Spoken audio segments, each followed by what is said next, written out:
अगर एक मेले में 5 चाय के स्टॉल्स है तो आप किससे चाय लेना पसंद करेंगे? उस स्टॉल से जो यूनिक मसाला चाय बनाता है या उससे जो सबसे सस्ती चाय देता है?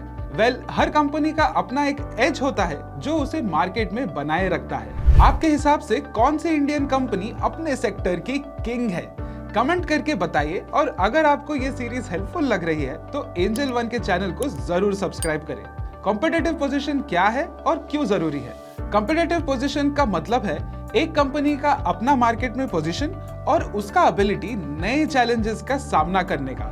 ये तीन चीजों से डिफाइन होता है मार्केट शेयर, कॉम्पिटिटिव एडवांटेज और नए एंट्रेंट्स का थ्रेट। आइए समझते हैं इनको डिटेल में। पहला है मार्केट शेयर का एनालिसिस। मार्केट शेयर एक कंपनी के स्ट्रेंथ का एक इंडिकेटर होता है। हाई मार्केट शेयर का मतलब है कि कंपनी के प्रोडक्ट्स या सर्विसेज ज्यादा लोगों तक पहुंच रही है। फॉर एग्जाम्पल, मारुति सुजुकी का इंडियन कार मार्केट में अप्रोक्सीमेटली 40% शेयर है, जो उसके ब्रांड ट्रस्ट और डीलरशिप नेटवर्क की स्ट्रेंथ को दिखाता है। On the other hand, Ola electric जैसे नए प्लेयर्स क्विकली अपना शेयर बढ़ा रहे हैं ईवी मार्केट में, क्योंकि डिमांड और ट्रेंड दोनों उनके फेवर में। मार्केट शेयर देखते वक्त ये समझना जरूरी है कि क्या ये कंसिस्टेंटली ग्रो कर रही है या गिर रही है। मार्केट शेयर तो एक फाउंडेशन है, लेकिन एक स्ट्रॉन्ग कॉम्पिटिटिव एडवांटेज के बिना कंपनी अपनी लीड लूज भी कर सकती है। तो आइए देखते हैं कॉम्पिटिटिव एडवांटेज का रोल। फॉर एग्जांपल, टाटा स्टील का रॉ मटेरियल सोर्सिंग में एडवांटेज है क्योंकि उनके पास अपने कैप्टिव माइंस है। इसका मतलब है कि उनकी प्रोडक्शन कॉस्ट लोअर हो सकती है as compared to their competitors.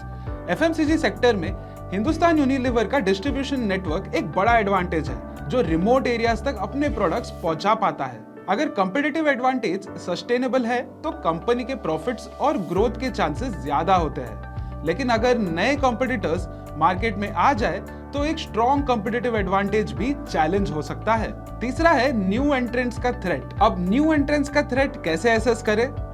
New entrants का थ्रेट देखने के लिए यह समझना जरूरी है कि किसी इंडस्ट्री में एंट्री बैरियर्स कैसे हैं, जैसे कैपिटल रिक्वायरमेंट्स, रेगुलेटरी अप्रूवल्स या brand loyalty. For example, telecom sector में जियो का एंट्री एक गेम चेंजर था। लोअर प्राइसिंग स्ट्रेटेजी ने एग्जिस्टिंग प्लेयर्स जैसे एयरटेल और वोडाफोन के लिए एक बड़ा चैलेंज क्रिएट किया।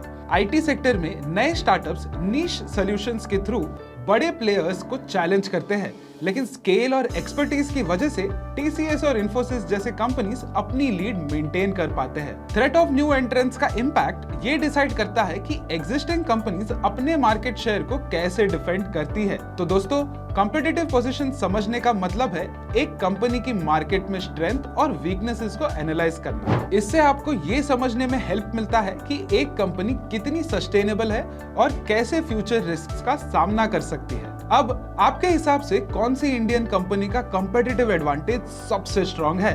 कमेंट्स में हमें शेयर करें। अब अगर आपको इंडस्ट्री ट्रेंड्स के बारे में डिटेल में समझना है तो इस आई बटन पर क्लिक करें और हमारा प्रीवियस एपिसोड देखें। अब अगले एपिसोड में हम डिस्कस करेंगे इंटरेस्ट रेट्स, कैसे सेंट्रल बैंक पॉलिसीज इकोनॉमी और स्पेसिफिक इंडस्ट्रीज को इम्पैक्ट करती है।